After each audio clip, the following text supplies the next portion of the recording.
Hello everyone, and welcome to The Sims Lore. Today, we're looking around Moonlight Falls at some hidden stories and lore. One of today's mysteries is the urn hidden in the Library of Lore and Vault of Antiquity. So grab your snacks and hold on to a blanket or your pets or something because this is gonna be creepy. Don't forget to subscribe and like this if you enjoyed it. Alright, let's get straight into the video. Throughout Moonlight Falls, there are many interesting signs, crests, and buildings. I love the attention to detail, and I want to cover a few places around town. There are several fascinating buildings, remodels such as the Everglow Academy and Coliseum at 123 Horseshoe Bend, which has the most gorgeous crest etched into stone at the front of the building. Its description mentions local children learning the usual reading, writing, and arithmetic, but with added spellcraft, shape-shifting, and supernatural studies. The building is a combined school and stadium, hence the Coliseum part, and it definitely gives me Dark Academy vibes. Next is Commonwealth Court at 111 Wood Street. This building combines the City Hall, the police station, and the military base, and it's said to be the seat of power in Moonlight Falls. The building has the same fire engine red roof similarly to the Everglow Academy and has a gorgeous bell tower. Then there's the Deja Vu Theatre at 1109 Merchant Way, whose description mentions it specializes in second-run movies and classical cinema, a perfect place for local teenagers to take their dates and for the local criminals who own it to launder their money. The space here is a combined theatre and criminal hideout, and at the entrance it has an old-style front displaying the film and the time. It also has a movie poster at the entrance with a young vampire type looking pretty cool, hence the teenagers taking their dates here. At the back though, there are a few dumpsters and a big poster showing a creepy man's face with a top hat, a deck of cards, and a magician's wand. This is possibly hinting to a magician plot film or the fact that shadier things are happening at this cinema. Across the road at 1110 Merchant Way is the Van Gould Merchant House and Cafe. This is a remodel and combination of the restaurant and journalism/business building. The building's description does acknowledge the fact that the space isn't big since the town itself is small enough. The signs for these buildings are gorgeous, and they really give you the feeling that this is a small town and these buildings and businesses were founded a long time ago. Also, this is clearly owned by the Van Gould family, which we actually looked at last week.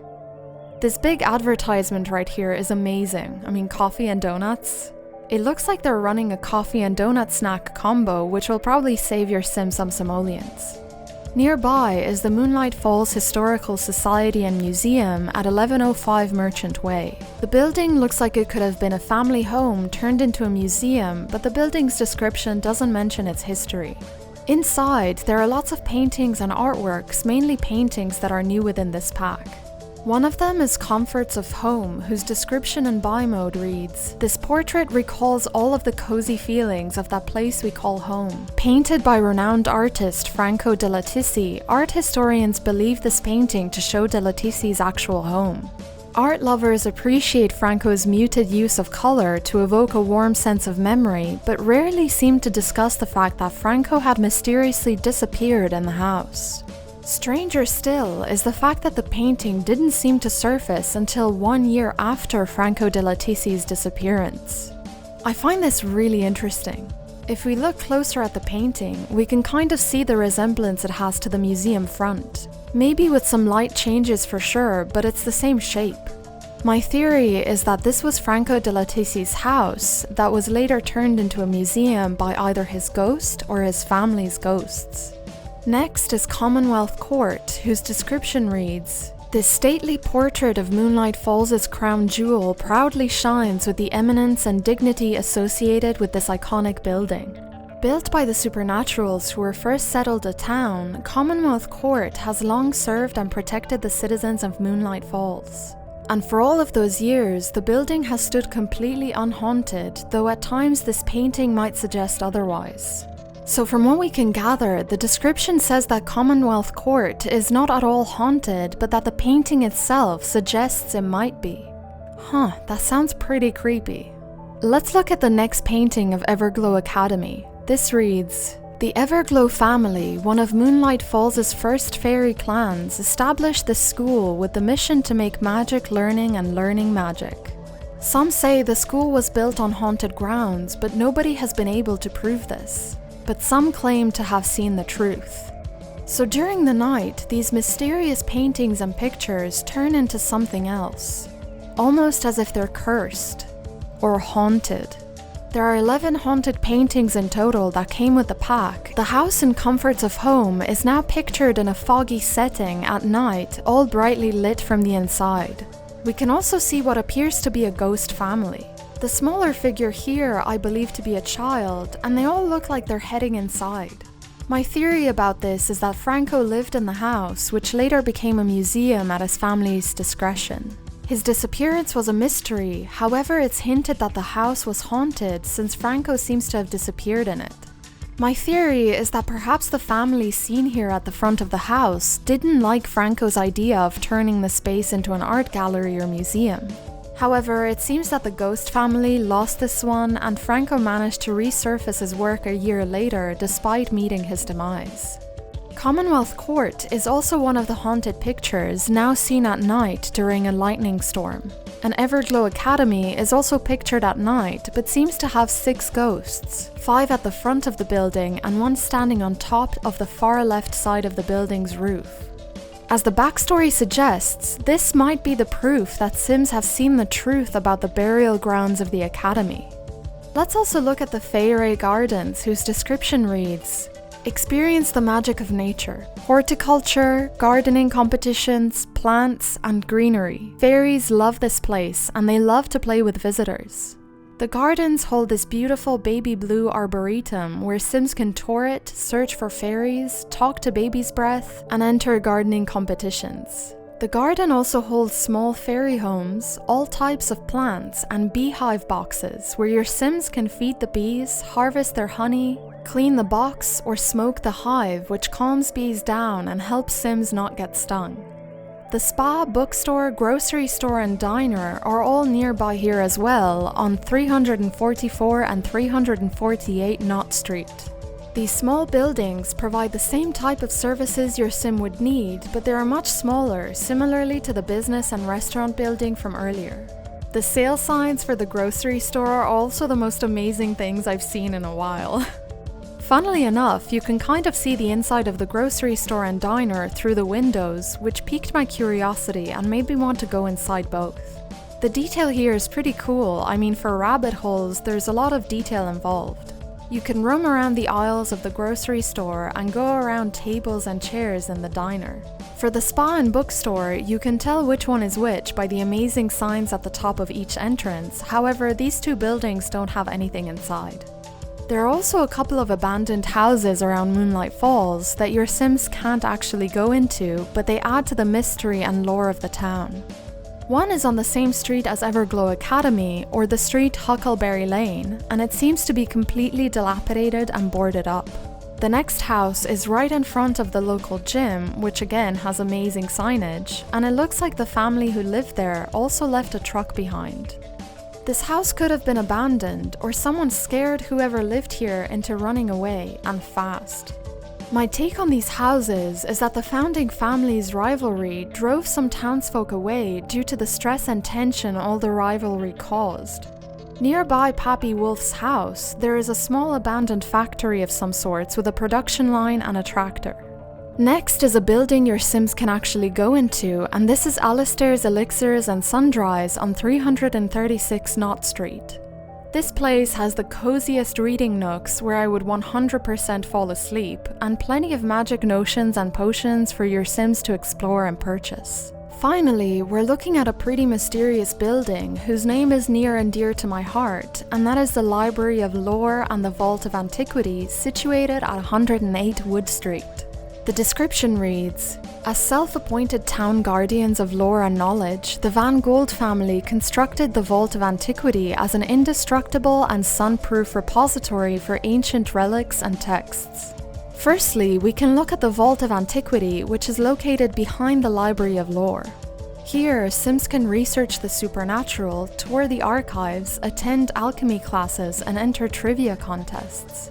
Once your sim starts researching, they can get several chance cards asking what they'd like to study and will go into the rabbit hole. Your sims can learn and find out a few interesting stories on the lore of supernaturals.